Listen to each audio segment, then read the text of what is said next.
დილა მშვიდობით შესრულდა 11 საათი და გაცემა დღის ნიუსრუმი ბრუნდება პირდაპირ ეთერში. მე ვალელა ბაღდავაძე, გრიგოლ ლილუაშვილს ბრალი ოფიციალურად წაუყენეს სასამართლოს ოსის ყოფილი უფროსისთვის ახკვეთის ღონისძიების შეფარდებაზე სავარაუდოდ დღეს იმსჯელებს. რატომ ვერ დაალაგდა ლილუაშვილი მის ყოფილ გუნდთან მაშინ, როცა ეს სხვა ყოფილმა მაღალჩინოსნებმა შეძლეს. დღესაც იმ პროცესის შეფასებით დავიწყებთ, რასაც თვითონ ქართული ოცნება კორუფციის წინააღმდეგ ბრძოლას არქვევს, ისე როგორც ვისაუბრებთ ქართული ოცნების კიდევ ერთ ბრძოლაზე, ამჯერად სურსათის პროდუქტების გაზრდილი ფასების წინააღმდეგ და ამ კუთხით ირაკლი კობახიძის დღევანდელი ვიდეო მიმართვა მაქვს მხედველობაში. მოკლედ ჩვენი სტუმრები უკვე ნიუსრუმში იმყოფებიან და დავიწყებთ ზუსტად 1 წუთში, იქამდე კი თვალი გადავალოთ ბოლოს სიახლეებს. აქტიურად ვიმუშავებთ სადისტრიბუციო კომპანიებისა და მარკეტების ქსელების წარმომადგენლებთან, რომ ჩვენი თანამოქალაქეებისთვის ფასების შემცირებას მივახციოთ. ამის შესახებ საქართველოს პრემიერ-მინისტრი ირაკლი კობახიძე სამომხმარებლო ფასებთან დაკავშირებით გავრცელებულ ვიდეო მიმართვაში აღნიშნავს. პრემიერი პარლამენტს მიმართავს შექმნა საპარლამენტო კომისია, რომელიც საკითხის შესაფასებლად შესაბამის საპარლამენტო ბერკეტებს გამოიყენებს. სახელმწიფო უსაფრთხოების სამსახურის ყოფილი ხელმძღვანელის გრიგოლ ლილუაშვილის აღკვეთი ღონისძიების საკითხზე სასამართლოს სავარაუდოდ დღეს იმსჯელებს. პროკურატურამ ლილუაშვილი გუშინ დააკავა, რომელსაც ბრალი ოფიციალურად დღის ბოლოს ზაჰესის წინასწარი მოთავსების იზოლატორში წარედგინა. გრიგოლ ლილუაშვილს ქრთამის აღებაში ადანაშაულებენ. საუბარია 4 კონკრეტულ ეპიზოდზე. სკოლის მოსწავლეებისთვის გამართული კონკურსის ტყე ჩემი სიცოცხლის წყარო გამარჯვებულები დაჯილდოვდნენ. პროექტის მთავარი მიზანი მოსწავლეებში ტყის მდგრადი მართვის მნიშვნელობის გააზრება, ტყის სექტორთან დაკავშირებული გამოწვევების წარმოჩენა და გარემოს დაცვითი ცნობიერების ამაღლება იყო.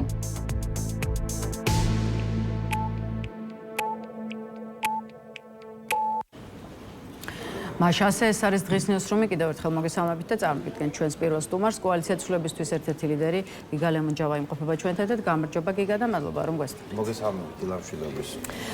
გიგა, გავყვეთ მოდით აქტუალურ საკითხებს. პირველ რიგში კი სუსის ყოფილი უფროსის გრიგოლ ლილუაშვილის დაკავებაზე ვისაუბროთ. ის ზაჰესის წინასწარი დაკავების იზოლატორშია მოთავსებული, სადაც მას ბრალი გუშინ ოფიციალურად წაუყენეს. სავარაუდოდ დღეს იქნება სასამართლო სხდომა და უკვე ცნობილია, რომ პროკურატურა ლილუაშვილისთვის ახკვეთის ღონისძიების სახით პატიმრობის შეფარდებას მოითხოვს. ახლა თვითონ ლილუაშვილი აღმოჩნდა, რომ თავს დამნაშავედ არ ცნობს და მიიჩნევს, რომ მის წინააღმდეგ არ შეიძლება იყოს პირდაპირ მტკიცებულებები ბრალდებაში ასახულ გარემოებებზე. რა ხდება ლილუაშვილის თავს თქვენი აზრით და რა ხდება ქართულ ოცნებაში, რომელიც შეიძლება ითქვას, რომ თავისივე გუნდის ყოფილ მაღალჩინოსნებს, ასე ვთქვათ, დაერია. ქართულ ოცნებაში არის კრიზისი და ეს კრიზისი არის განპირობებული იმით, რომ მათ ძალიან ბევრი დანაშაული ჩაიდინეს, რისი პასუხისმგებლობის დროც ახლა მალე დგება, ისინი ამას გრძნობენ, რომ პოლიტიკურად და სამართლებრივადაც მათი პასუხისმგებლობის დრო ძალიან ახლოვდება, ეს იწვევს რა თქმა უნდა კრიზისს. ჩემი აზრით ერთ-ერთი მაპროვოცირებელი ამ კრიზისის ბოლო პერიოდში იყო ქიმიური იარაღის შესაძლო გამოყენების საკითხი საკუთარი მოსახლეობის წინააღმდეგ, იმიტომ ეს არის უმძიმესი საერთაშორისო დანაშაული, რომელსაც ანალოგი არ აქვს სოფლიოს იმ ნაწილში, სადაც ჩვენ ცხოვრობთ. ეს შეიძლება მომხდარა კორუფციის წინააღმდეგ ბრძოლის სახელით ის პროცესი, რასაც ახლაც ხედავთ, მანამდე დაიწყო, გაცილებით ადრე დაიწყო ქართულში. ეს შეიძლება მომხდარა სოფლიოს, არ ვიცი, ახლო აღმოსავლეთის ზოგიერთ ქვეყანაში, გულისხმობ ქიმიური იარაღის გამოყენება საკუთარი ხალხის წინააღმდეგ, მაგრამ არ მომხდარა სოფლიოს იმ ნაწილში, სადაც ჩვენ ცხოვრობთ. რაც ბუნებრივია, რომ საერთაშორისო საზოგადოების დიდ ყურადღებას იწვევს. ერთი მხრივ ჩვენ საუბრობდით ივანიშვილის სანქცირებაზე და ამ ქიმიური იარაღის შესაძლო გამოყენების თემის მერე უკვე საუბრობთ საერთაშორისო გამოძიების შესაძლებლობაზე ივანიშვილის წინააღმდეგ. ანუ დღის წესრიგში დგას უკვე არა მხოლოდ საერთაშორისო სანქციები, რისიც ესე ეშინოდა ივანიშვილს, არამედ გაცილებით უფრო მძიმე პროცესი მისთვის და თითოეული ადამიანისთვის, ვინც გარეულია ამ ამბავში, ამ უდიდეს სიბოროტეში, ამ დანაშაულში, საკუთარი ხალხის წინააღმდეგ ქიმიური იარაღის შესაძლო გამოყენებას გულისხმობ, ბუნებრივია, რომ ამან კრიზისი კიდევ უფრო გააღრმავა. ეს კრიზისი იწვევს ბუნებრივად დაპირისპირებებს, იმიტომ რომ საბოლოოდ ნებისმიერი ავტორიტარული რეჟიმი ეგრე მთავრდება. კლასიკაა ერთგვარი ავტორიტარული რეჟიმების ჩამოშლის, რომ ეს ყველაფერი ხდება შიგნიდან. მას მერე რაც რეჟიმს ექმნება პრობლემები, იქნება კრიზისი, ბუნებრივია, რომ იქ ეს ავტორიტარული ვერტიკალი ირყევა, შედის ბზარები ამ ავტორიტარულ ვერტიკალში. ყველა ისე აღარ გემორჩილება, როგორც საჭიროა ამ ვერტიკალისთვის. აჩნდებიან კლანები, იწყება ბრძოლა გავლენებისთვის, იწყება ბრძოლა კორუფციული ფულისთვის, ვინმე ფულს წაიღებს, მოპარავს საქართველოს მოქალაქეებს. სინამდვილეში ესენი ყველანი არიან ბიუჯეტის ვირთხები, ივანიშვილით დაწყებული, ყველაზე უფრო დაბალი პარტ-ჩინოვნიკით დამთავრებული, ყველა ბიუჯეტის ვირთხა, ოღონდ ზოგი იპარავს, უფრო მეც ზოგი იპარავს, უფრო ნაკლებ. ლილუაშვილს რაც შეეხება, როგორ ფიქრობთ, რატომ ვერ, ასე ვთქვათ, დაალაგდა სუსის ყოფილი უფროსი ქართული ოცნების მოქმედ ლიდერშიპთან, იმიტომ რომ არაერთი ყოფილი მაღალი თანამდებობის პირის სამართლებრივი დევნა დაიწყო ხელისუფლებამ, ისე როგორც მაგალითად ყოფილი პრემიერ-მინისტრის ირაკლი ღარიბაშვილის, მაგრამ ფინანსურ დანაშაულებში ბრალდებული არაერთი პირის მიმართ პროკურატურამ მოითხოვა გირაო და არა პატიმრობა. აი, რატომ არის ოცნება დაინტერესებული რომ გრიგოლ ლილუაშვილი მაინდა-მაინც ციხეში გაუშვას, რატომ ვერ შეძლო სუსის ყოფილმა უფროსმა კიდევ ერთხელ დაალაგება მის ყოფილ გუნდთან? ჩემი აზრით, იმიტომ ვერ შეძლო, რომ ძალაუფლება ამ ეტაპზე ქართულ ოცნებაში, ამ კრიმინალურ რეჟიმში, აქ ისეთ კლანს ხელში ჩაგდებული, რომლისთვისაც პრინციპულად მიუღებელია გრიგოლ ლილუაშვილი არ სხვა ის ადამიანები, ვის მიმართაც ეხა ამ ეგრეთ წოდებული კორუფციული ბრალდებებით სისხლის სამართლებრივი დევნა მიმდინარეობს. იმიტომ რომ სუსი სახელმწიფო უსაფრთხოების სამსახური ოდითგანვე იყო კორუფციის მფარველი ორგანიზაცია ქვეყანაში. არ ვიცი, მშენებლობის ნებართვით დაწყებული ნებისმიერი სხვა რაღაცა სალიცენზიო პროცესი, ხო, მაგალითად, ან ნებისმიერი სხვა რაღაცა კორუფციული სქემა არის სუსთან შეთანხმებული. სუსი არის მფარველი ნებისმიერი კორუფციული სქემისა. შეუძლებელია რომ არსებობდეს კორუფცია სუსის მწვანე შუქის გარეშე. ამიტომ თავად სუსიც არის უკიდურესად კორუმპირებული ორგანიზაცია. თუ თქვენ გჭირდებათ, არ ვიცი, ფულის მოსაპარად სუსის მწვანე შუქი, ბუნებრივია რომ მასაც ფულს უხდით, ხო? ანუ თავად სუსი არის კორუფციის ბუდე. ეხლა მას მერე რაც მდინარაძე და ლილუაშვილის დროსაც ბუნებრივია რომ კონკრეტული სქემები არსებობდა, როგორ უნდა მოიპარონ ფული თვითონ ლილუაშვილმა და სუსის სხვა მაღალჩინოსნებმა. აქ არის კოლ-ცენტრების თემა, ლიცენზიების და ნებართვების თემა, არ ვიცი, ბევრი სხვადასხვა მიმართულება, როგორც სუსის ხელმძღვანელობა ფულს პარავს საქართველოს მოქალაქეებს. მას მერე რაც მდინარაძე მოვიდა, დაიწყო ამ სქემების გადმოლაგება, ხო, ბუნებრივია, ამ ახალი ხელმძღვანელობისთვის სუსის. იმიტომ რომ სუსი სახელმწიფო უსაფრთხოებაზე მომუშავე ორგანიზაცია კი არ არის. სუსი არის პოლიტიკური ოპონენტების დევნის, ჟურნალისტების და არ ვიცი, დიპლომატების თვალთვალის მიყურადების, უკანონო მიყურადება თვალთვალის ორგანიზაცია ერთი მხრივ და მეორე მხრივ არის კორუფციის ბუდე. მეტი არაფერი დატვირთვა სუსს არ აქვს. მას მერე რაც დინარაძემ დაიწყო გადმობარება ამ კორუფციული ბიზნესების, ბუნებრივია რომ მათ შორის რაღაც დაპირისპირება მოხდებოდა, ხო, იმიტომ რომ არც ლილუაშვილს მოუნდებოდა ამ ხელა კორუფციული ფულის დათმობა და არც ამ ახალ ხელმძღვანელობას. ჩემი აზრით ეს არის მარტივი კოლიზია, რას ვერ იყოფენ ეს ადამიანები, რაზე ვერ თანხმდებიან და რაზეც ვერ თანხმდებიან არის ორი რამე. პირველი ეს არის გავლენები და მეორე ეს არის ფული, კორუფციული ფული.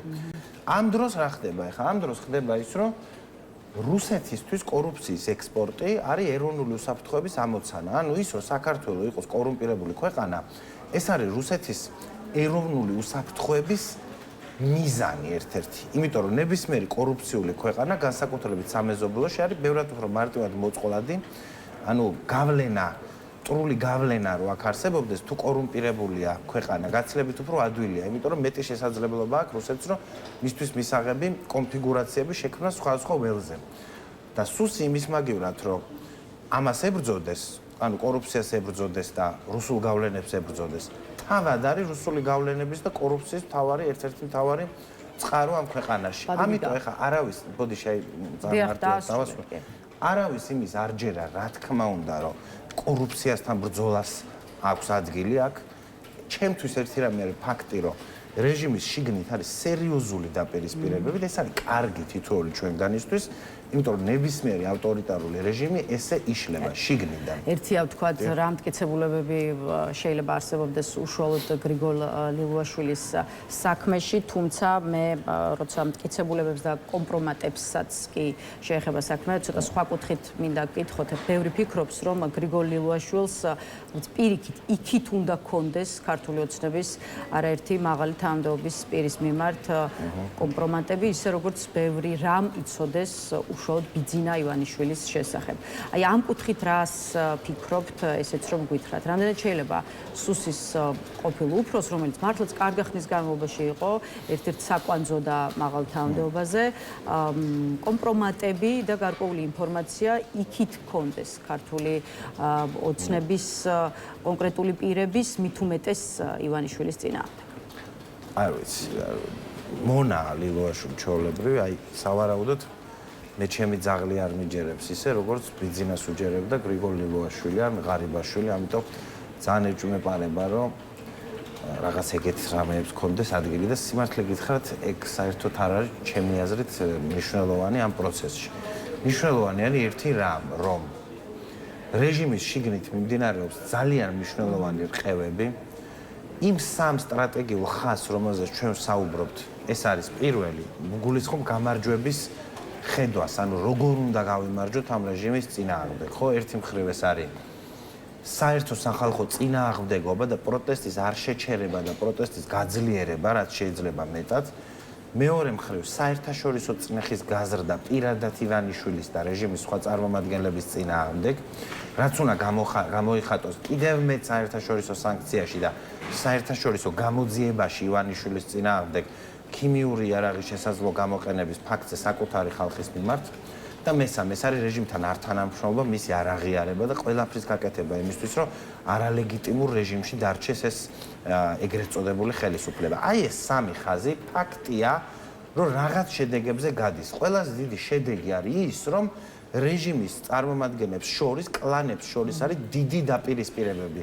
ეს აღარ არის მონოლითი ქართული ოცნება. გიგა იმ სამ ხაზზე, რომელიც სწორედ ახლა დაასახელეთ, სულ რამდენიმე წუთში განვაგრძობთ საუბარს იქამდე ისევ ლილუაშვილის საქმესთან დაკავშირებით მინდა კიდევ ერთი კითხვის დასმა და მე მართლა უკვე სხვა თემები, აი ლილუაშვილის წინააღმდეგ არსებული 4 ეპიზოდიდან ერთ-ერთი კოლ-ცენტრების მფარველობას უკავშირდება და მინდა რომ რამდენიმე წუთით სწორედ ამ საკითხზე გავჩერდეთ. აი პროკურატურა ამბობს შემდეგს, ბრალდება შეეხება 2021-2023 წლებს, როდესაც მიუხედავად ამ მიმართულებით სახელმწიფოს მიერ დეკლარირებული სამართლებრივი ბრძოლისა ქვეყანაში მაინც რჩებოდა რამდენიმე ათეული თაღლითური კოლ-ცენტრი, მოწმეთა ჩვენებებით აღნიშნული კოლ-ცენტრებიდან დიდი უმრავლესობა ეკუთვნოდა პირთა ჯგუფს, რომელიც მიღებული შემოსავლებიდან სხვადასხვა ოპოზიციურ მედია საშუალებას აფინანსებდნენ, ხოლო კოლ-ცენტრების შედარებით მცირე ნაწილის ძირითადი მფარველი იყო გრიგოლ ლილუაშვილი, რომელიც ამ საქმიანობას მისი ნათესავის სანდრო ლილუაშვილის მეშვეობით ახორციელებდა. აღნიშნული დანაშაულებრივი საქმიანობის შედეგად გრიგოლ ლილუაშვილმა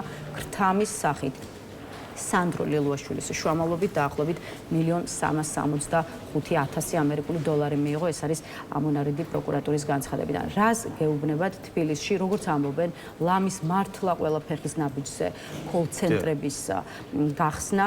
მეორე მხრივ მაღალი თანამდებობის პირების, ამ შემთხვევაში სუსის ყოფილი ხელმძღვანელის და მასთან დაკავშირებული პირის, მისი ნათესავის სანდრო ლილუაშვილის მიერ ამ ცენტრების მფარველობა და მესამე მხრივ ამ ამბავში ოპოზიცია მედიის დაფინანსების ხსენება. აი ამით უნდა თუ არა პროკურატურას თქვას, რომ კონკრეტულ ოპოზიციური მედია საშუალებების დაფინანსების უკან იდგა სწორედ გრიგოლ ლილუაშვილი.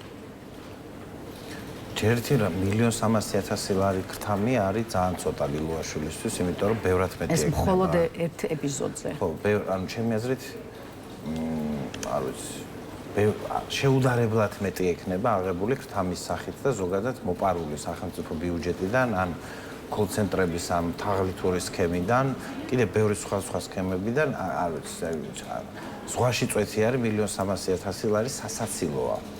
სასაცილო ასევე არა მხოლოდ ლილუაშვილის შემთხვევაში, არამედ დინარაძის, კობახიძის, ყალაძის, თვითონ რაც თავარი ბიძინა ივანიშვილის და სხვათა შემთხვევაშიც გაცილებით მეტ ფულს იპარავენ. საქართველოს ბიუჯეტი არის დაახლოებით 30 მილიარდი ლარი და ამ 30 მილიარდი ლარიდან აი თქვა რომ ჩახედოთ არის მიხვდებით პირდაპირ სპეციალური მუხლები, საიდანაც ყველაზე უფრო ადვილია ფულის მოპარვა და მე ვფიქრობ რომ მილიარდობით ლარს პარავენ ქართული ოცნების წარმომადგენლები საქართველოს მოქალაქეებს. ეს რაც შეეხება ხა ოპოზიციური მედიების დაფინანსებას, ეგ არის აი ამ ბოლშევიკური შიზოფრენიის გაგრძელება, რაშიც ახლა ქართული ოცნება იმყოფება.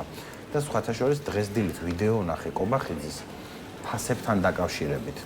სადაც პირდაპირ ემუქრება ბიზნესებს, რომ სამართალდამცავი ორგანოები რაღაც გამოძიებას დაიწყებენ ფასებთან დაკავშირებითო თუ ფასები არ დაიწევსო. ანუ დაახლოებით ერთი და იგივე ბოლშევიკურ კომუნისტური შიზოფრენია არის ერთი მხრივ ეს ოპოზიციურ მედიებს აფინანსება გრიგოლ ლილუაშვილი, აი ესე იგი ადრეული ბოლშევიკური პერიოდის რაღაცა ეს ვაიბები მოაქვს ამ ყველაფერს, როდესაც აი ეს პირველი წყება ბოლშევიკებისა უკვე რეპრესიების ქვეშ მოექცა.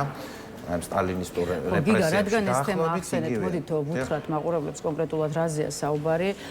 სწორედ დღეს დილით გავრცელდა ირაკლი კობახიძის ვიდეო მიმართვა, რომელშიც ის ერთგვარად შეშფოთებას გამოთქვამს საქართველოში სურსათზე მნიშვნელოვნად გაზრდილი ფასების გამო. კობახიძეს საინტერესო სტატისტიკური მონაცემები მოჰყავს, მაგალითად ამბობს, რომ საქართველოსა და საფრანგეთში ერთი და იგივე საერთაშორისო ბრენდის ქსელურ მარკეტებს შორის ფასები რომ შევადაროთ, საქართველოში კონკრეტული მარკის მზესუმზირის ზეთი 34%, მაკარონი 97%, ბრინჯი 180%, კარაქი 30%, ყველი 50%, 42%, ხოლო შოკოლადი 47% ძვირია და ასე შემდეგ და ასე შემდეგ. ეს ბრალია. კობახიძე ამბობს იმასაც, რომ ფასებს შორის სხვაობას განაპირობებს სადისტრიბუციო კომპანიებისა და მარკეტების მაღალი ფასნამატი, რომელიც საქართველოს საზღვრიდან დახლამდე საშუალოდ 86% შეადგენს და ვუთხრათ მაყურებლებს ისიც, რომ პრემიერ-მინისტრი საკითხის შესასწავლად ერთი მხრივ საპარლამენტო კომისიის შექმნას ითხოვს, მეორე მხრივ კი მიმართავს სწორედ საგამოძიებო უწყებებს შეისწავლონ ხომარ იკვეთება დანაშაულის ნიშნები, სისხლის სამართლის დანაშაულზეა საუბარი. რას ამბობს რიცხვები ერთი მხრივ, რომელსაც ირაკლი კობახიძე ასახელებს და მეორე მხრივ რას უნდა ნიშნავდეს სასურსათო ფასების და აი ამ ფასებთან დაკავშირებულ საკითხში სამართალდამცავი უწყებების ჩარევა. ეს შეიძლება იყოს მუქარის მესიჯი ვისი მისამართი. როგორ დიახ, სხვა ვარიანტი არსებობს, სხვა მესიჯი უნდა იყოს. ანუ ადამიანი ამბობს, რომ იმიტომ რომ ფასები არ მოსწონს, ამიტომ სამართალდამცავმა სტრუქტურებმა უნდა დაიწყონ გამოძიებაო. ანუ აბა სხვა შეიძლება ეს ნიშნავდეს. ხო ეს არის მუქარა. ვის ემუქრება ირაკლი? კომპანიებს თქვა თვითონ სუპერმარკეტების ქსელებს, სადისტრიბუციო კომპანიებს ჩამოთვალა ეს სუბიექტები, ვისაც ემუქრება. ზოგადად ემუქრება ბიზნესს. მაგრამ აქ მაყურებლისთვის მინდა ერთი რამე ვთქვათ, რომ ფასები საქართველოში რა თქმა უნდა არის მაღალი. ოღონდ ამის მიზეზი არის სულელური საგადასახადო პოლიტიკა, რომელიც ამ ქვეყანაში არსებობს და ეკონომიკური სტაგნაცია. სინამდვილეში, უბრალოდ რეგრესი, ეკონომიკური უკანსვლა და საგადასახადო პოლიტიკა. არ ვიცი, მაგალითად აქციზის გადასახადი, ან დამატებული ღირებულების გადასახადი, ან მოგების გადასახადი, ან ექსპორტის გადასახადი. არსებობს ბევრი გიჟური გადასახადი ამ ქვეყანაში, რომელიც პროდუქტს აძვირებს და ზოგადად ეს საგადასახადო პოლიტიკა ვერ უზრუნველყოფს იმას, რომ პროდუქტი იყოს იაფი. სინამდვილეში პრობლემა ამაშია. მაგრამ კობახიძე საგადასახადო პოლიტიკაზე კი არ ლაპარაკობს, რაც სინამდვილეში არის მაღალი ფასების წყარო საბოლოო ჯამში, ხო? ანუ აქ კიდე ვალუტის საკითხიც არის. მაგალითად, ლარის ნაცვლად ევრო რო იყოს ვალუტა საქართველოში, გაცილებით იაფი იქნებოდა პროდუქტიც და სესხიც. სესხიც გაიაფთებოდა. მაგრამ ამას რო თავი დავანებოთ, ყველაზე უფრო მნიშვნელოვანი წყარო, რატომაც საქართველოში არის ძვირი პროდუქტი, არის გადასახადები.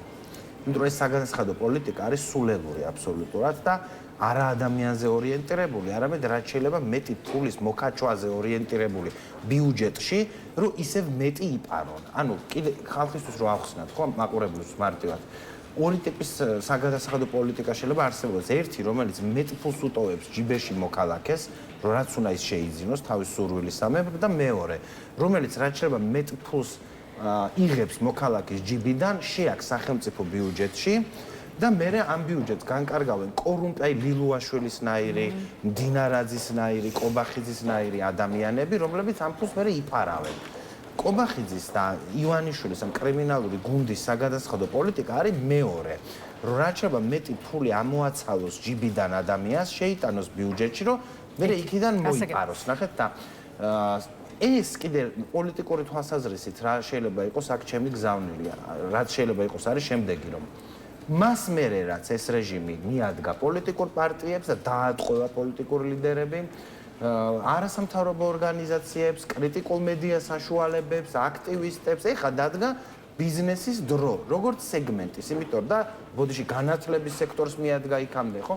ანუ ნებისმიერი ადგილი, სადაც რაღაცა მინიმალური თავისუფლების კუნძულები არსებობს, ამ რეჟიმისთვის არის მიუღებელი და ეხლა დადგა ბიზნესის დრო.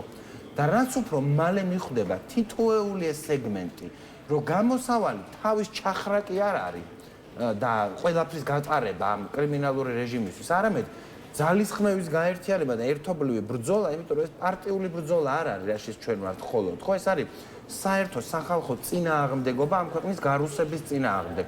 და როცა რუსეთიზაციაზე ვლაპარაკობთ, ზუსტად მაგას გულისხმობთ, რომ ერთ შვენიერ დილას ვიღაც გიჟი, რომელიც საკუთარ თავს უწოდებს პრემიერ-მინისტრს, გაიღვიძებს და Facebook-ზე დადებს ვიდეოს, რომ არ მოწონს ფასები და ამიტომ პროკურატურა და არ ვიცი, სუსი და პოლიცია უნდა შევარდეს სადისტრიბუციო კომპანიებში, სუპერმარკეტების ქსელებში და ასე შემდეგ. მინდა რომ დრო სწორად გავანაწილოთ, ამიტომ სხვა აქტუალურ საკითხებსაც შევეხოთ, მათ შორის უშუალოდ თქვენი კოალიციის ახლახან გათავისუფლებული ლიდერზეც ზურაბ ჯაფარიძეზეც მინდა მოვასწროთ საუბარი, რომლის მიმართ ციხიდან გამოსვლისთანავე დაიძრა ახალი საქმე და იცის მაყურებელმა, რომ მას ეგრეთ წოდებული საბოტაჟის საქმეზე 30,000 ლარიანი გირაო აქვს შეფერდებული. სასამართლო პროცესის შემდეგ ზურაბ ჯაფარიძემ თქვა, რომ ჯერ არ აქვს გირაოსთან დაკავშირებით ჩამოყალიბებული პოზიცია, თუმცა მას შემდეგ რამდენიმე დღე გავიდა, ამიტომ პირველ რიგში გითხარით, ხომ არ ჩამოყალიბდა რა სიზამს, გადაიხდის თუ არა გირაოს და მეორე მხრივ საერთოდ უნდა იწვევდეს თუ არა კითხვას, საიდან უფრო ეფექტური იქნება ზურაბ ჯაფარიძე და მისი პოლიტიკური ბრძოლა ციხიდან თუ თავისუფლებიდან. ასევე საინტერესოა თქვენი აზრით თვითონ ქართულ ოცნებას სადაც ყოფს არა მხოლოდ ზურაბ ჯაფარიძე, არამედ ზოგადად ოპოზიციონერი ლიდერები ციხეში თუ თავისუფლებაზე. გირაოს რაც შეეხება, ეს არის აბსოლუტურად პერსონალური გადაწყვეტილება, მე ზურას ნაცვლად, რა თქმა უნდა, ვერ გიპასუხებთ. მე ჩემ თავსაც არ მივცემდი იმის უფლებას, რომ ან პერსონალურად, ან საჯაროდ რამე აზრი გამომეთქვა, რომ ან ესე უნდა მოიქცეს, ან ისე, იმიტომ რომ მაგრამ კოალიციაში რა მიგაჩნიათ სწორად? აბსოლუტურად, აი გეუბნებით, რაც მეგვაჩნია სწორად, რომ ეს არის ბოლომდე 100%-ით ინდივიდუალური გადაწყვეტილება. ვერავინ ამ გადაწყვეტილებაზე ზემოქმედებას ვერ იქონიებს, ვერც მეგობარი, ვერც თანამებრძოლი, ვერც არ ვიცი, რაღაც Facebook ინფლუენსერი და ასე შემდეგ. ეს არის ზურას გადასაწყვეტი ამბავი. რაც შეეხება ციხეში ჯდომა ჯობია თუ გარეთ ყოფნა, რა თქმა უნდა, გარეთ ყოფნა ჯობია. ზოგადად ცხოვრებაში. ოღონდ არსებობს მომენტები, როდესაც შენ გიდგება დილემა, არჩევანი, რომ ან თანამშრომლობ რეჟიმთან, ან მიდიხარ ციხეში. რაზეც ახლა ჩვენი მეგობრები ციხეში ხედან, ბევრი 150-მდე ადამიანი, არის მაგ დილემის შედეგი. იმის შედეგი კი არ არის, რომ ვინმეს ციხეში წასვლა უხარია და გიჟია და მოწონს ციხეში ყოფნა. არამედ იმის შედეგია, რომ ივანიშვილმა შექმნა ვითარება ქვეყანაში. აი მაგალითად კომისიაზე დაბარება, რაზეც ზურა წინა ახლა 7 თვე იჯდა ციხეში, ტყუილად, ხო? ზურა დააყენეს ესეთი დილემის წინაშე, რომ ან სამშობლოს ღალატის კომისიაში მიიღებ მონაწილეობას და ალბათ მეთანხმებით, ხო, რომ ეს სამშობლოს ღალატის კომისია იყო. ან წახვალ 7 თვე ციხეში და ზურა მარჩია, რომ სამშობლოს ღალატის კომისიაში მონაწილეობა არ მიიღო და წავიდა ციხეში. ან არ ვიცი, მაგალითად, ელენე ხოშტარიას უთხრეს, რომ შენ თუ იქნები სოლიდარული იმ ადამიანების მიმართ, ვისაც ჩაგრავს რეჟიმი და უკანონოდ აპატიმრებს, თუ შენ იგივეს გაიმეორებ, შენ წახვალ ციხეში. ან თუ შენ წერილს გააგზავნი ევროკავშირის რომელიმე სტრუქტურაში, შენ წახვალ ციხეში და მან დარი არჩევანი, მაგალითად ელენეს შემთხვევაში მარტივი რომ თქვას, რომ კარგი, თუ არ შეიძლება წერილს გააგზავნა ევროკავშირის რომელიმე სტრუქტურაში, არ გავაგზავნე. ან თქვას, რომ არ მაინტერესებს ეს წესები და მირჩევნია ვიჯდეთ ციხეში, ვიდრე მივიღო რუსული დღის წესრიგი. რა შეეხება იმ მიზანს, რაც აქვს ეხლა რომ შევაჯამოთ ეს, დიახ, მარტივად რომ შევაჯამოთ ეს ამბავი, ხო? გირაოს ამბავი არის მხოლოდ პერსონალური გადაწყვეტილება და რაც შეეხება ციხეში ყოფნას, ან პოლიტიკოსების, ან არაპოლიტიკოსების, ეს არავის არჩევანი არ არის. ეს არის ვითარების შედეგი, რომელიც ერთადერთმა კაცმა შექმნა ამ ქვეყანაში და ეს არის ბიძინა ივანიშვილი. რაც შეეხება იმ მიზანს, რაც აქვს ზურაბ ჯაფარიძეს და რის შესახებაც ის ციხიდან გამოსვლის შემდეგ საუბრობს, ის ამბობს, რომ მისი მიზანია შეიქმნას ერთიანი დიდი ფრონტი და ოპოზიციურ ძალებს შორის მოხდეს შეთანხმება კონკრეტულ სტრატეგიაზე. ხა ზურაბ ჯაფარიძემ საპატიმროდან გამოსვლის შემდეგ და ესეც საჯაროდ არის ცნობილი, სხვა პარტიის წარმომადგენლებთან დაიწყო აქტიური შეხვედრები, მათ შორის გუშინ უნდა ყოფილიყო აუდიენცია უშუალოდ სალომე ზურაბიშვილთან შედგა თუ არა ეს შეხვედრა და რა ვიცი როგორია ზოგადად თუ გაქვთ ინფორმაცია ერთიანი ფრონტის შექმნის საკითხზე იმ პოლიტიკოსების განწყობა ესე ვთქვათ ვისთანაც ჯაფარიძე თუ ზოგადად თქვენი კოალიციის წარმომადგენლები შეხვედრებს მართავს და რატომ უნდა ჰქონდეს საზოგადოებას ესე ვთქვათ განწყობა რომ ამ პროცესი იმედიანად შეხედოს და ჰქონდეს მოლოდინი რომ ზურაბ ჯაფარიძის ლიდერობით ერთგვარად მომაკვდავი პოლიტიკური პროცესის გაცოცხლება და გააქტიურება მოხდება. მე არ მგონია რომ ეს პოლიტიკური პროცესი არის მომაკვდავი თუ რამე არის ეს არის ქართული ოცნების რუსული რეჟიმი და ეს დაპირისპირება რომელიც რეჟიმის წარმომადგენლებს შიგნით არის კარგად მიუთითებს სად არის კრიზისი ერთმანეთს იჭერენ ოპოზიციაში შეიძლება აი რო შევადაროთ ქართული ოცნება და პროდასავლური სპექტრი პოლიტიკური ხო რა ხდება ოცნებაში ერთმანეთს დასაჭერად დასდევენ ერთმანეთს ესვრიან გახსოვთ ალბათ ხო რამდენიმე თვის წინ სროლები რო ქონდათ ერთმანეთში რიჟვაძეს კლავდნენ მათი ხელიდან მკვდარი იყო რიჟვაძე უბრალოდ გადარჩა მოსაკლავად იმეტებენ ერთმანეთს იჭერენ ერთი დღე ერთმანეთზე ამბობენ რომ ეს კაცი არის მშვიდობის გარანტია ამ ქვეყანაშიო და მეორე დღეს იჭერენ ღარიბაშვილს ის თავდაცვის მინისტრი რო ყავ ბურჭულაძეს ლილუაშვილს და ბევრს კიდე სხვას ეხლა რა ხდება აქეთ პროდასავლურ ველზე ნუ აქეთ არის სრული ანარქია ქართული ოცნების მხარეს მკვლელობის ცდილობები ცემები სროლები და ერთმანეთის დაჭერები და პროდასავლურ პოლიტიკურ ველზე შეიძლება მზედამთვარე არ ამოსდით ადამიანებს ერთმანეთზე მაგრამ რაღაცებზე შეთანხმება შეუძლიათ და ერთმანეთს ესაუბრებიან და კოალიციური მართვის უნარია აქეთ მხარეს მათ შორის მე ხა ზურას ველაპარაკები რაც გამოვიდა ციხინა ხო საუბრობთ იმის მერე და ზურას იდეაც ეგ არის საბოლოო ჯამში რომელსაც თვითონაც იტყვის რა თქმა უნდა რომ ბრძოლის სტრატეგიის გარშემო თანხმობა უნდა გახდეს ერთიანობის საფუძველი და ის სამი ხაზი რაზეც ჩვენ ვისაუბრეთ პროტესტი საერთაშორისო წნეხი და ართანამშრომლობა არის ჩემი აზრით მთავარი ხაზები გამარჯვების სტრატეგიისა. იგა ბოლო კითხვა უნდა დაგისვათ უკვე უშუალოდ BBC-ს საგამოძიებო სკანდალურ ინფორმაციასთან დაკავშირებით რაც თქვენ რამდენჯერმე ახსენეთ და რასთან დაკავშირებითაც თქვენმა კოალიციამ რამდენიმე დღეს წინ საერთაშორისო ორგანოებსაც მიმართა როგორც კოალიციაში განაცხადეთ აი ამ ხელისუფლების მხრიდან ქიმიური ნივთიერების გამოყენების საკითხზე დოკუმენტები გაიგზავნა გაეროს ევროკავშირისა და ევროსაბჭოს 9 ინსტიტუციაში, ხო? აი როგორ უყურებთ 2024 წლის აქციების დაშლის საკითხზე საერთაშორისო გამოძიების ჩატარების პერსპექტივას ქართული ოცნების პირობებში, ანუ რამდენად შეიძლება ქართული ოცნების ხელისუფლება აღმოჩნდეს მზად უპასუხოს საერთაშორისო ორგანოების კითხვას და მეორე მხრივ ხომ არ გაქვთ უკვე წინასწარი ინფორმაცია მაინც როგორია უცხოელების განწყობა და რამდენად არ ვიცი შეიძლება საერთაშორისო ორგანოებმა ამ საქმის გამოძიებას ხელი მოჰკიდონ. ჩვენი მიმართვები პირველ ეტაპზე 9 საერთაშორისო ინსტანციას მიემართა და გუშინ კიდე 2 დაემატა, ანუ ჯამში არის 11 საერთაშორისო ინსტანცია.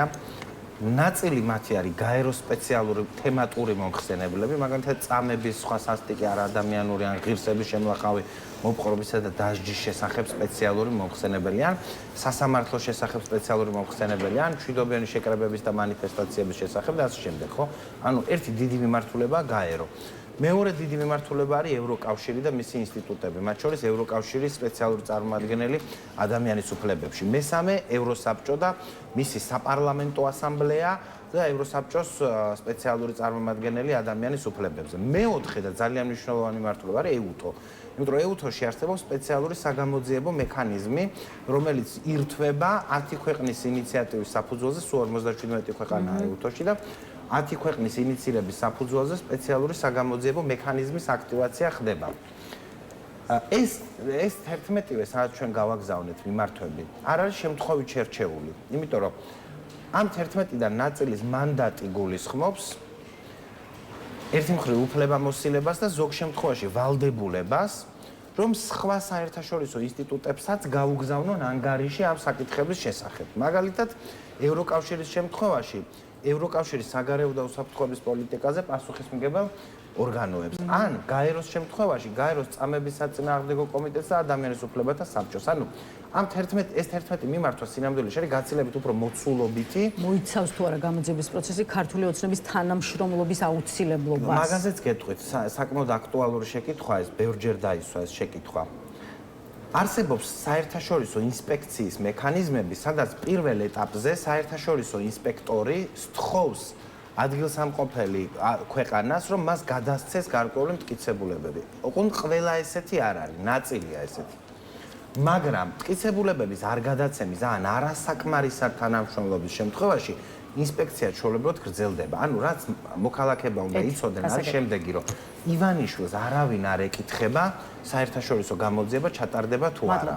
მადლობა. მადლობა გიგა კიდევ ერთხელ იმისთვის რომ მაგვესტუმრეთ და უპასუხეთ ჩვენს კითხვებს გიგი ალამენტოვებით. ახლა რეკლამის შემდეგ გრიგოლ გეგელია შემოგვიერთდება, ასე რომ დაკვირდით.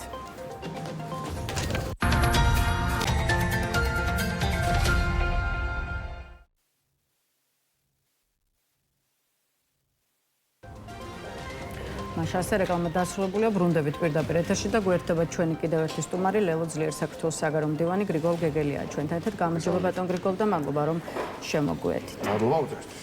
ბატონ გრიგოლ, გავხსნათ გადაცემის ეს ნაწილიც, მოდით იმ პროცესის შეფასებით, რასაც თვითონ ქართული ოცნება კორუფციის წინააღმდეგ ბრძოლას არქმევს, მით უფრო რომ პროკურატურა კიდევ ერთ ყოფილ მაღალჩინოსნამდე მივიდა, ახლა უკვე დაკავებულია სახელმწიფო უსაფრთხოების სამსახურის ყოფილი უფროსი გრიგოლ ლილუაშვილი, რომელიც სხვა ყოფილი თანამდებობის პირებისგან განსხვავებით მისი ფეხით მიიყვანეს სხვათა შორის პროკურატურაში და ამის შემდეგ დაადეს ხელბორგილება. რას გეუბნებათ უშუალოდ ლილუაშვილის საქმე, რომელთან მიმართებაშიც გამოძიება ამტკიცებს, რომ საუბარია 4 ეპიზოდში ჯამურად 2.365.000 ამერიკული დოლარისა და 1.500.000 ლარის ოდენობის ქრთამის აღებაზე და რას ხედავთ უშუალოდ კორუფციის წინააღმდეგ ქართული ოცნების მიერ წარმოებულ პროცესში. ბევრი ხედავს იმას, რომ იპარავს ყველა. თქვენთვის რისი ლუსტრაცია ამდენი სისხლის სამართლის საქმე, ამდენი ყოფილი მაღალჩინოსნის წინააღმდეგ. მოგესალმებით, დილამშვიდობის, მინასალმებით ჩვენს მაყურებელს. ჩემთვის ეს არის ქურდულ კლანური გარჩევა და მეტი არაფერი. ეს არის არა ანტიკორუფციული ძალისხმევა, არამედ ძალიან მარტივად ფარსი, ანტიკორუფციული ფარსი, რომლის წიაღშიც ერთი ფრაქცია, კერძოდ ირაკლი ყობახიძის ჯგუფი ცდილობს საკმაოდ წარმატებულად ამ მომენტისთვის, რომ ჩაძიროს აბსოლუტურად ყველა სხვა შიდა პოლიტიკური ჯგუფი. ამიტომ ეს არის შიდა ქოცური კლანური დაპირისპირება. მე მათ მინდა წარმატება ვუსურვო ერთმანეთის დაჭვაში, რაც უფრო მალე იზამენ ამას, მით უფრო ცოტა დარჩება დასამთავრებელი ქართული ხალხის მიერ და ესე ძალიან მალე მოხდება. უბრალოდ ჩემთვის ძალიან გასაღიმარია, ძალიან კომიკურია, რომ ლილუაშვილის ფიგურას 2 მილიონზე ელაპარაკებენ. 2 მილიონი არის ალბათ ლილუაშვილისთვის არათუ სეიფში რომ აი კომოდის პირველ უჯრაში რომ ედო. ეს არის მასშტაბი ქოცური კორუფციის. ჩვენ ვიცით რომ ასობით მილიონი აქვს ცხრილ ფიგურებს მოპარული სხვა დროს სისტემიდან. ასობით მილიონი ღატაკი მშიერი ქართული ხალხის ჯიბიდან, სადაც როცა ლაპარაკობდა, მე ვიყავი პირველი პოლიტიკოსი, ძალიან დიდი სიამაყით ვიტყვი, რომელმაც დაიწყო 2019 წელს, ჯერ კიდევ ლელომდე, ლელო არ არსებობდა, ბავშვთა შიმშილზე საუბარი, ჩემს პირველ კამპანიაში. იცით მაშინ რა იყო რეაქცია, უბრალოდ მინდა გავიხსენო აი ამის ფონზე. დაგვრჩინოდა ხალხი, მართლა. დაგვრჩინოთ, საერთოდ მეტი პრობლემა ვერ ნახეთო? ანუ თურმე არ ყოფილა პრობლემა, ყოველი მეოთხე ბავშვი შიმშილობს. და თურმე და მეორე პასუხი იყო, რომ სად არის იმის რესურსი ახლა რომ გამოვყოთ ფონდი, რომელიც უბრალოდ იზრუნებდა იმას, რომ არც ერთი ბავშვი არ შიმშილობდეს. მაგრამ ნახეთ იმისი ფული, რომ 600 მილიონი ედოს ვიღაცას ყოფილა, ოქროს ზოდები ყოფილა, მთები ყოფილა, რომელიც ცოლების ბაღებს და რაღაც ბოსტნებს მიუერთეს, ეს ყველაფერი ყოფილა. უბრალოდ ქართული ხალხისთვის არც ერთხელ არაფერი არ იყო. არც ბავშვებისთვის, არც პენსიონერისთვის, ადამიანისთვის არაფერი არ იყო. და ეხლა როცა გრიგოლ ლილუაშვილს დაიჭერ და 2 მილიონზე ლაპარაკები, ეს შემწვარი სასაცილო. უბრალოდ გავიცინოთ სიმწლით. მანამ სანამ ეს ქოცური ურდო მართავს. ბავშვები რადგან ახსენეთ, ლილუაშვილის მიმართ წარდგენილი ბრალის ერთ ეპიზოდზე გკითხავთ, მოდით, რომელშიც უკვე საბავშვო ბაღების მართვის სააგენტო და მისი ყოფილი ხელმძღვანელი კახა გვანცელაძე ფიგურირებს. პროკურატურა ამბობს, რომ გრიგოლ ლილუაშვილი მფარველობას უწევდა საბავშვო ბაღების მართვის სააგენტოს ყოფილ დირექტორს კახა გვანცელაძეს, რომელიც ქრთამის სახით განსაკუთრებით დიდი ოდენობით თანხებს, ეგრეთ წოდებულ ადკატებს იღებდა და უთხრათ მაყურებლებს ისიც, რომ ლილუაშვილის მსგავსად გვანცელაძესაც ოფიციალურად წარედგინა გუშინ ბრალი, თუმცა დაუსწრებლად ვინაიდან ბოლო ინფორმაციით ის ამ დროისთვის ამერიკის შეერთებულ შტატებში ცხოვრობს. აი რას ვიგებთ ამ ინფორმაციით საბავშვო ბაღების მართვის სააგენტოში არსებულ ვითარებაზე და უნდა იყოს თუ არა პრობლემა უფრო ღრმა, ვიდრე ვთქვათ ეს შეიძლება იყოს ცალკე აღებული კახა გვანცელაძის მიერ ჩადენილი რაღაც კონკრეტული დანაშაულებრივი ქმედება. მე ვფიქრობ, ჩვენ მე ბაღების მართვის საგანოზე ბევრს ვერ ვიტყვი, სიმართლე გითხრათ, მაგრამ შეგვიძლია გითხრათ, რომ ტოტალურად, აბსოლუტურად, მთლიანად მთელი სისტემა ქოცური მართლობის პირობებში არის კორუმპირებული. აბსოლუტურად მთელი სისტემა არის ჩაძირული არნახულ კორუფციაში. მე ვფიქრობ, ასეთი კორუფცია არასდროს არ ყოფილა ჩვენს ქვეყანაშიც კი, რომელსაც აქვს ყველანაირი გამოცდილება, მათ შორის ძალიან კორუფციული მართლობის გამოცდილება. მოკლედ, ამდენი კორუფცია და ამ მასშტაბის კორუფცია არასოდეს მე ვფიქრობ, ამ ქვეყანაშიც კი არ ყოფილა. და ეს არ არის შემთხვევითი, ეს არის ბიძინას დოქტრინა.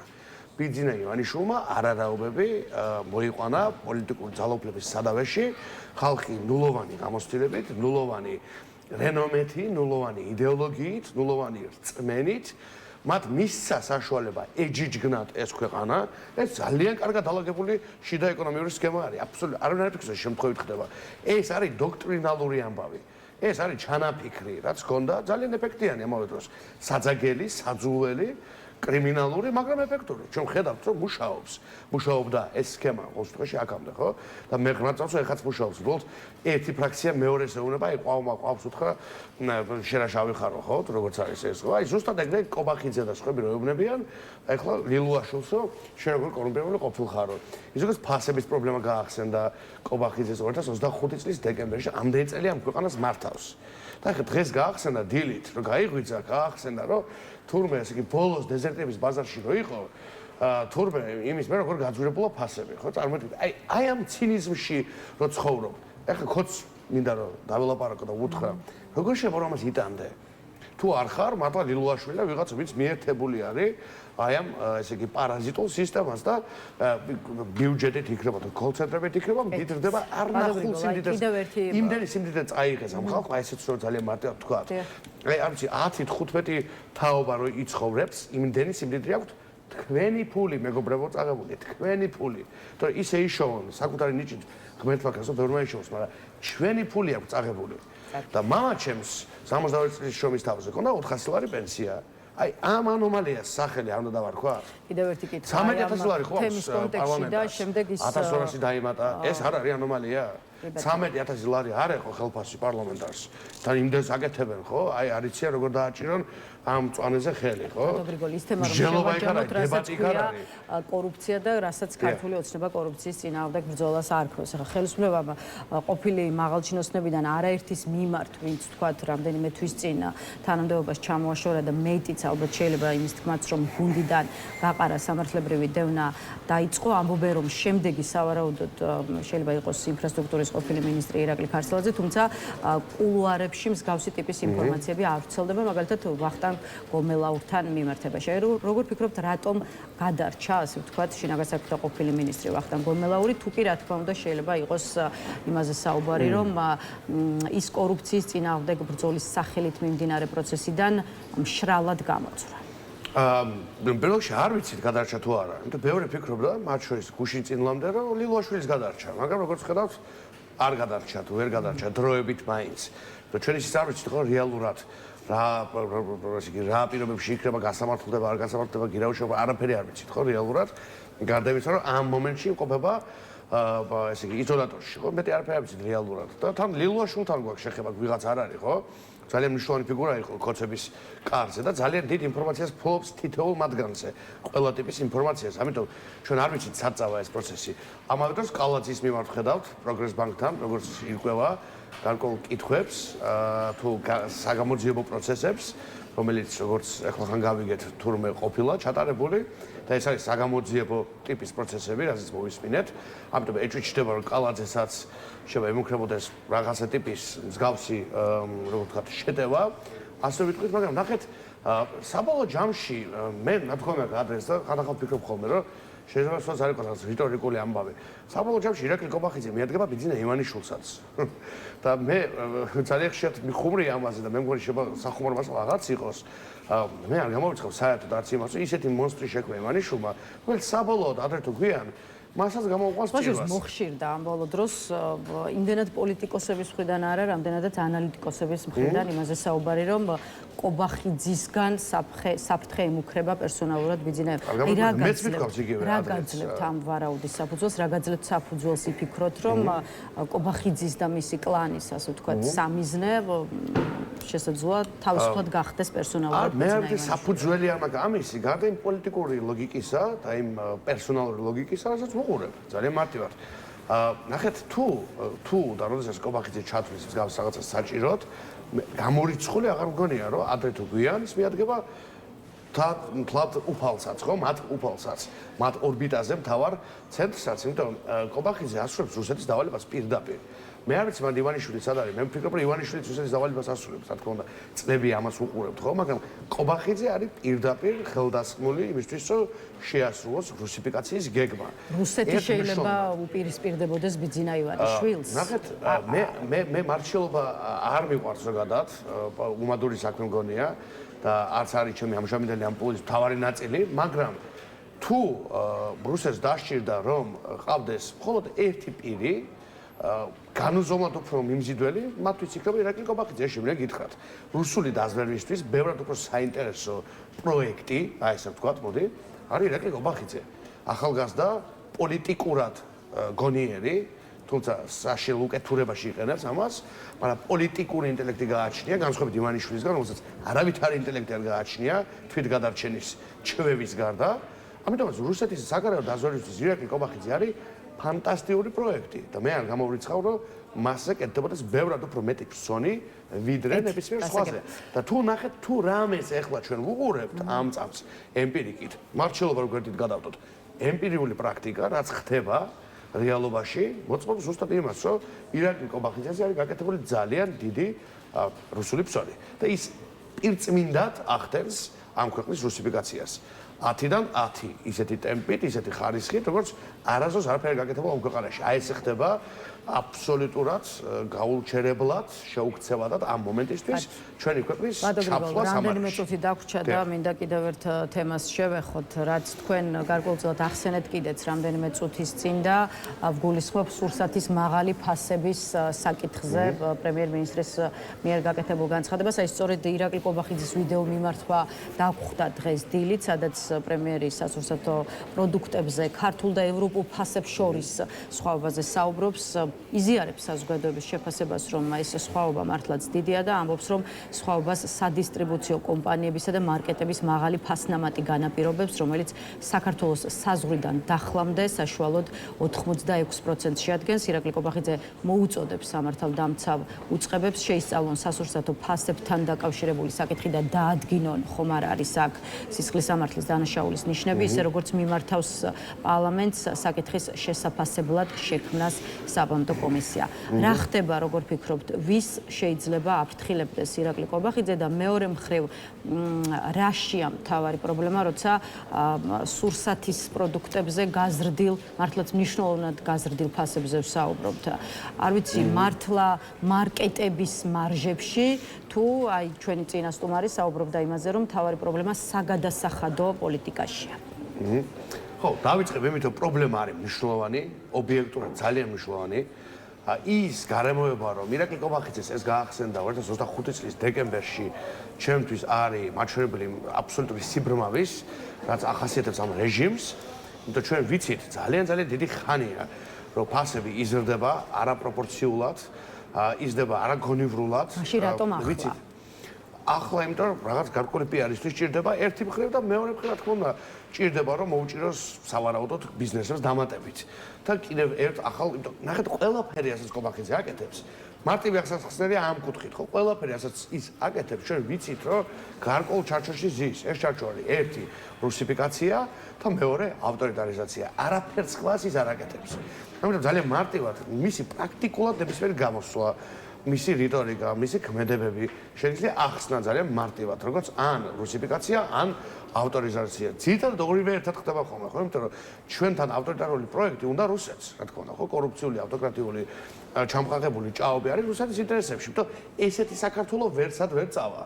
ხო, არავის არ ენდომება, არანაირი წარმატება არ ექნება, ვიქნებით უმნიშვნელო ნაცისტური სივრცე, ამიტომ ეს რუსეთს აწყობს. სულ რომ არაფერი სხვა არ ქნას, აი ესეთი საქართველოს რუსეთს უკვე აწყობს. უფრო გამარჯვებულია რუსეთი ამით, ვიდრე ვართ ჩვენ, ქართველი ხალხი, ხო? ჩვენ ვაგებთ ტყის გარეშე, ხო, გასწვრის გარეშე.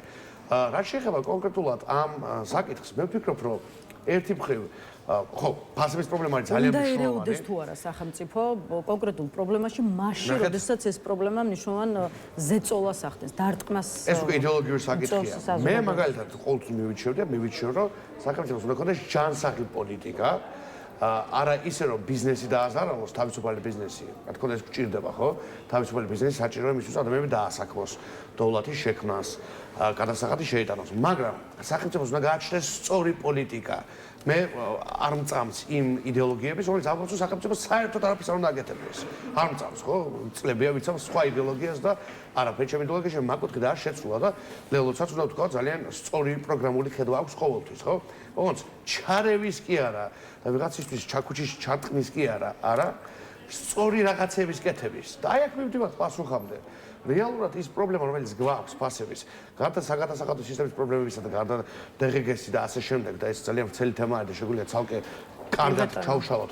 ამის გარდა ერთ-ერთი მთავარი პრობლემა არის იმპორტ-ექსპორტის აბსოლუტურად ანომალიური ურთიერთმიმართება. ჩვენ ვართ ჩამოკიდებული და ამაზე ვლაპარაკობთ ჩვენი პარტია 5 წელია კი 20-20-ის კამპანიაშიც მათ შორის და შემდეგაც სულ ჩვენ ვართ აბსოლუტურად ჩამოკიდებული იმპორტირებულ საქონელზე. და ეს არის ძალიან დიდი პრობლემა. ეხლა ბოსტნეულიც კი იმპორტირებული რო გაქვს მარტივად, ხო? და მილიონებს რო იხდი ელემენტარულ საყოფაცხოვრებო სასურსათე ბოსტნეულზე და მსგავსზე, ხო? ეს ხო ანომალიაა. და ძირეულ საკითხებზე არ ვლაპარაკობთ არც ეხლა და ის კაცი რომელსაც დღეს დილით უცებ გაახსენდა რომ თურმე ფასები როგორ ცუდია და ამდენი წელია პრემიერ-მინისტრი ქვია და იქამდეც ხან სპიკერი იყო, ხან უმრავლესობის ლიდერი იყო, დღეს ჩამოვარდა ციდან? აქამდე სად იყო? რამდენი წელია რაც ამ ქვეყნის მართვაზე პასუხისმგებლობა აკისრია. დღეს გაძვირდა ფასები? ხო, თვითონ იმდენი მილიონები აქვთ მოპარული, ვერაფრის ფასს ვერ გეტყვიან, ვერც გაძვირებას ვერ გეტყვიან. ეხლა ვიღაცამ ნახა კვლევაში რომ ფასები უფრო მაგრა აგდებსო, პლუს დაჭირდათ და ამიტომ უნდათ რომ გამოვიდნენ. მაგრამ ნახეთ პრობლემა რაშია? ვიღაცები კიდევ ვიყიდიან ამას. აი, ცნობილი ჯანწერი რო არის, ხო, რომ რა მოგწონთო და ხელფასების გაზრდაო, სად მუშაობ და უმუშევარი ვარო. მეორე სუპი ხომ აქვსო. ხო და იცით რატო ახსებ ამას? ადამიანები მაპატიეს რეგისტრს და არ უნდა ამ სალაფავს, კარგი, სალაფავს არ უნდა დაკმარდნენ და დაყაბულდნენ. უნდა თქვან, რომ ეს ქვეყანა არის მათი, ჩვენ შეგვიძლია ბევრად უფრო ამბიციური გეგმები და მიზნები და ამოცანები გქონდეს, მათ შორის უკეთესი ხელფასი შეგვიძლია გქონდეს. უბრალოდ ამას ჭირდება პოლიტიკური ცვლილება. დღეს ამით დავასრულოთ, სხვა დროს ისევ შევხვდებით ერთმანეთს. მადლობა მინდა გადაგიხადოთ სტუმრობისთვის. გრიგოლ გეგელიას დავამშვიდობებით დასრულებულია დღის ნიუსრუმი. შესაბამისად ერთმანეთს ხვალ 11 საათზე შევხვდებით. ნახვამდის.